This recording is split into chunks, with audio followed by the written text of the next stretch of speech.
Angélique Angarny-Philopon, née le 9 octobre 1990 à Sartrouville, dans les Yvelines, est une femme talentueuse et belle, qui se démarque dans le monde de la beauté française.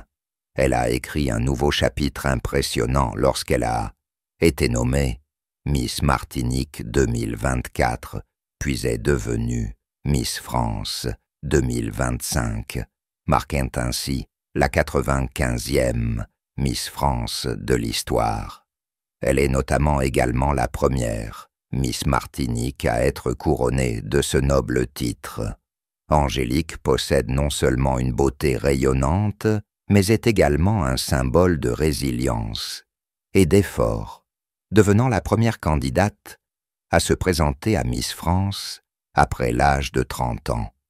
Avec la combinaison parfaite d'intelligence, de talent et de beauté, Angélique Angarny-Philopon a conquis le cœur de millions de personnes, devenant la fierté non seulement de la Martinique, mais aussi de la France. Cependant, peu de gens savent que derrière cette apparence brillante et réussie se cache un passé rempli de profonde tristesse. Son enfance n'a pas été facile. Angélique a vécu des difficultés et des défis au sein de sa famille, où elle a été confrontée à l'injustice et au dénuement affectif. Des sentiments de solitude et d'abandon ont envahi ses premières années. Mais ce sont ces difficultés qui ont aidé Angélique à développer sa force intérieure et son désir de s'élever.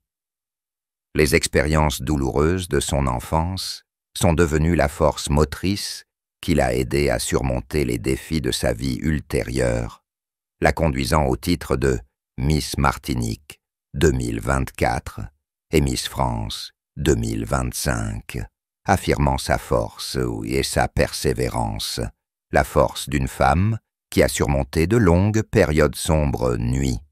Angélique Angarny-Philopon, Miss France 2025, est un modèle de beauté, de talent et de résilience. Cependant, récemment, elle a partagé une nouvelle déchirante qui a attristé non seulement ses fans, mais aussi les médias et la communauté. Dans une interview publique, Angélique a révélé qu'elle était stérile et incapable de concevoir, une triste nouvelle qui a rendu sa vie sombre et difficile. Pour une femme qui a toujours vécu sous les projecteurs, Angélique était autrefois l'incarnation de la perfection, avec son visage statuaire, sa silhouette glamour et sa confiance sur le podium. Mais derrière le faste se cachent des guerres et des larmes invisibles. Lorsqu'elle lui a parlé de sa maladie, Angélique n'a pu cacher la profonde tristesse dans ses yeux. Elle a subi d'innombrables tests et traitements, mais le résultat final est resté inchangé.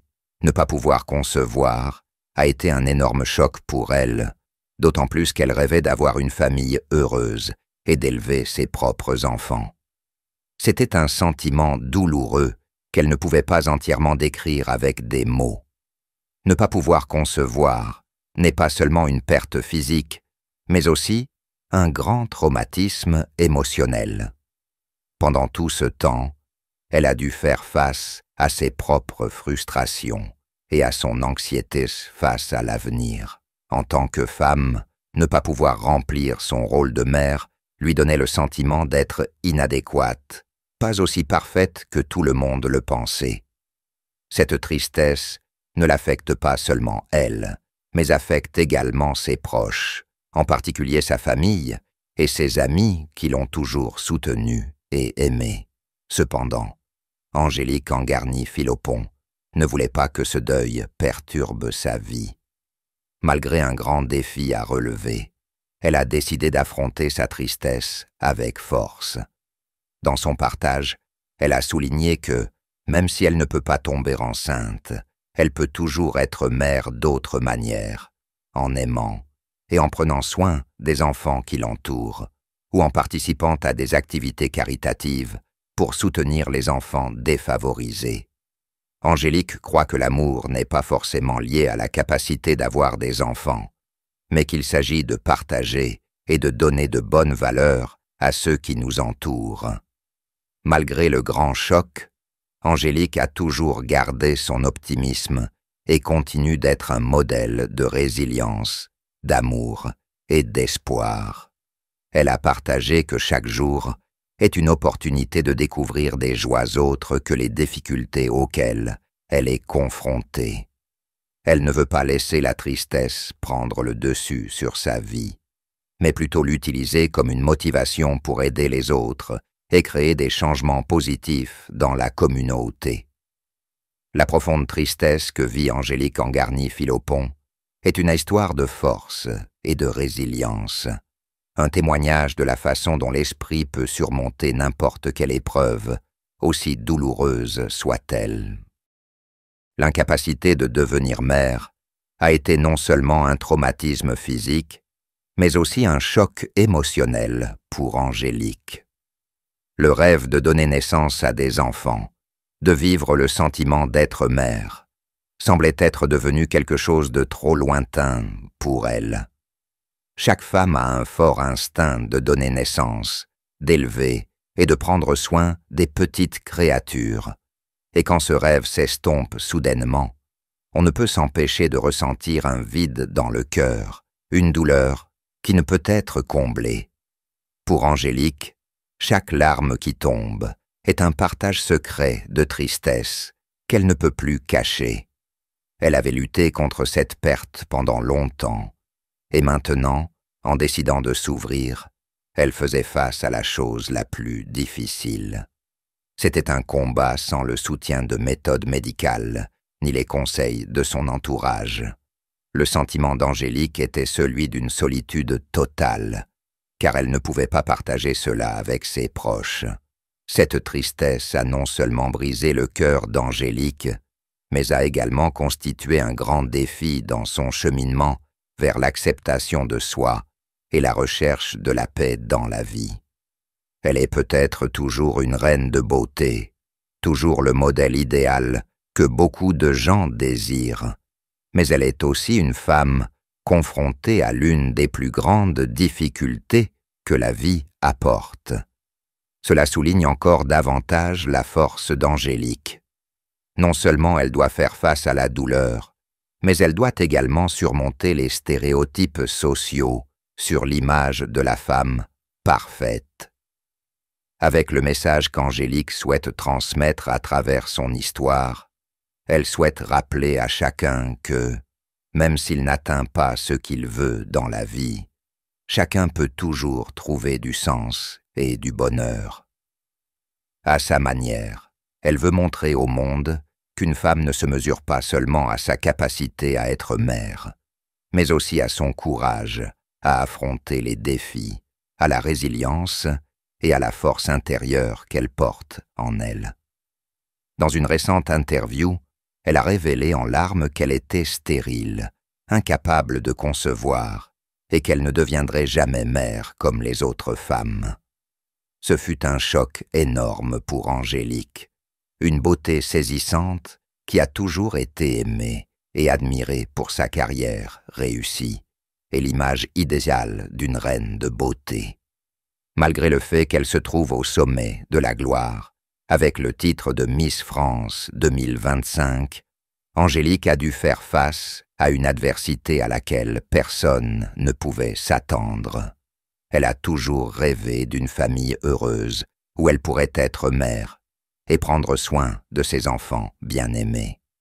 Cependant, les résultats des tests médicaux lui ont enlevé cet espoir et elle s'est retrouvée confrontée à une vérité douloureuse qui ne pouvait être changée. La tristesse dans les yeux d'Angélique n'est pas seulement la perte de sa capacité à être mère, mais aussi le sentiment d'être perdue, lorsque l'image d'une femme parfaite, aux yeux de la société, n'est plus quelque chose qu'elle peut atteindre. Malgré tous ses efforts pour surmonter cette situation, elle n'a pas pu éviter une dépression nerveuse. Les larmes qui tombaient n'étaient pas seulement la tristesse d'une femme, mais aussi le cœur d'une reine de beauté, une personne célèbre qui a dû faire face à la dure vérité de la vie. Elle espère la compréhension et l'amour de tous pour pouvoir continuer à vivre et à avancer, même si sa carrière et sa vie ne seront plus les mêmes qu'avant. Dans ce moment de faiblesse, elle avait besoin de l'amour et de la sympathie de la communauté. Chaque mot d'encouragement, chaque geste de partage de notre part sera une source de force pour aider Angélique à surmonter cette tristesse. Elle mérite du réconfort et du respect dans les moments difficiles. Répandons ensemble l'amour et la compréhension, afin qu'elle puisse sentir que dans notre communauté, il y a toujours une étreinte chaleureuse, prête à aider et à partager toute douleur. De l'horaire. Donc, sur le terrain, on a soit le professeur d'histoire-géographie, soit l'enseignante ou l'enseignant d'histoire-géographie, et pas pour la majorité de l'horaire, des enseignants de sciences économiques et sociales, ce qui donne aussi un peu de jeu au chef d'établissement et ce qui peut permettre un travail interdisciplinaire vraiment important. Il y a un autre point pour nous qui a été très important pour nous à l'inspection générale, c'est que on recommande fortement de ne pas créer une sorte de corps, entre guillemets, d'enseignants de spécialité. Et chaque fois que c'est possible, et je pense que ça l'est souvent, mais notre chef d'établissement présent ici pourra bien sûr réagir là-dessus. C'est bien qu'un enseignant enseigne à la fois en tronc commun et en spécialité. Parce que d'abord, les capacités des différents enseignements du tronc commun sont exigibles en spécialité. Et puis, on sait que les enseignements de spécialité sont très ambitieux. Il faut porter cette